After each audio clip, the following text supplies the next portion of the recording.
Now, we always hear that Iraq is a disaster, and the Bush administration is accused of being incompetent. I think this is very dangerous, actually, because there's no doubt that for Iraqis, this is more than a disaster, it's a genocide.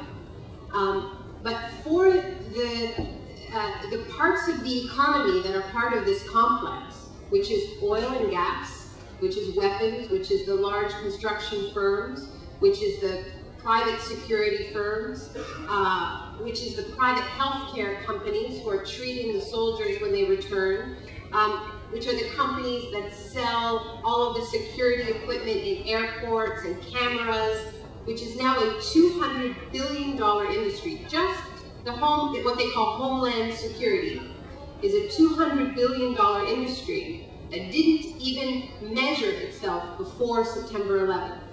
Now, $200 billion is more than Hollywood, more than the music industry combined, many times more. Now, of course, this isn't a free market. This is a market that is entirely dependent on political connections between the private contractors and the government. So what it is corporatism. It's the trading of favors between a political elite and an economic elite, which is something I think a little bit familiar here in Argentina.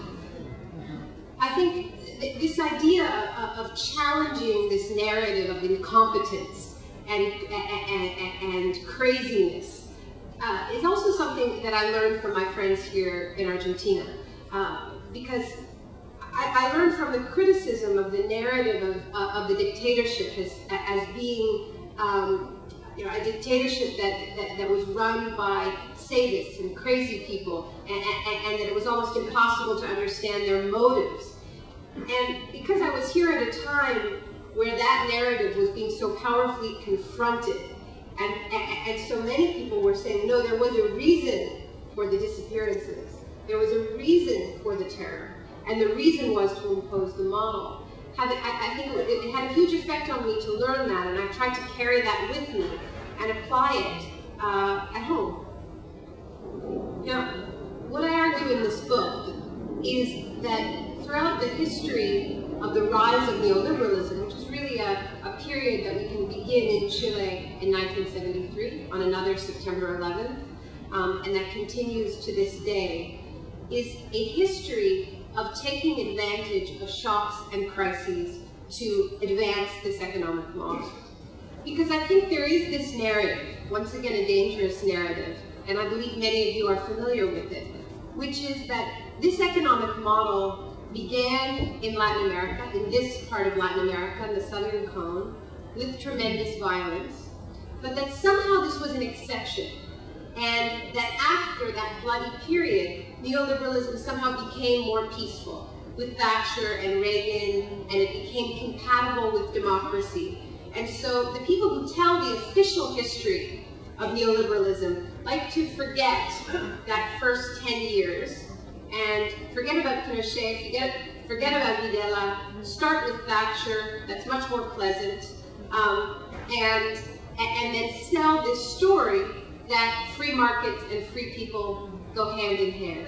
So what I try to do in the book is apply the analysis that is now, I believe, the dominant analysis in Argentina, that neoliberalism needed shocks to bodies and to the country in order to impose economic shock therapy, that this was all part of the same project.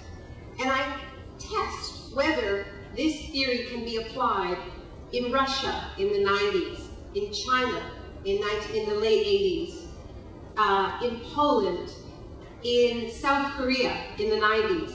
And what I find again and again is that this analysis fits not just in Iraq, not just in Argentina, but all over the world, to greater and lesser degrees. Not exactly the same, of course not, but that we see this pattern of exploiting shocks and also enforcing economic shocks with very real shocks to bodies.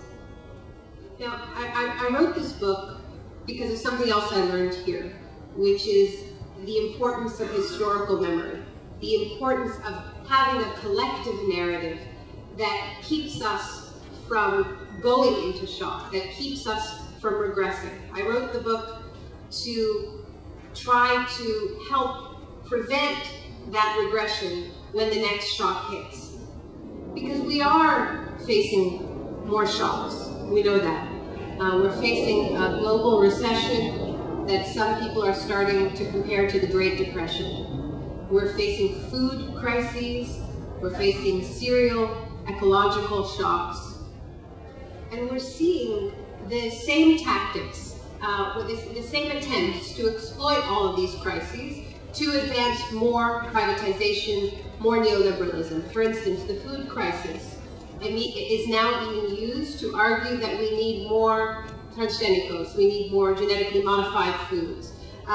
The economic crisis in the United States is being used by the Bush administration to say, well, we need to privatize pensions, privatize Social Security. So the tactics are still being used.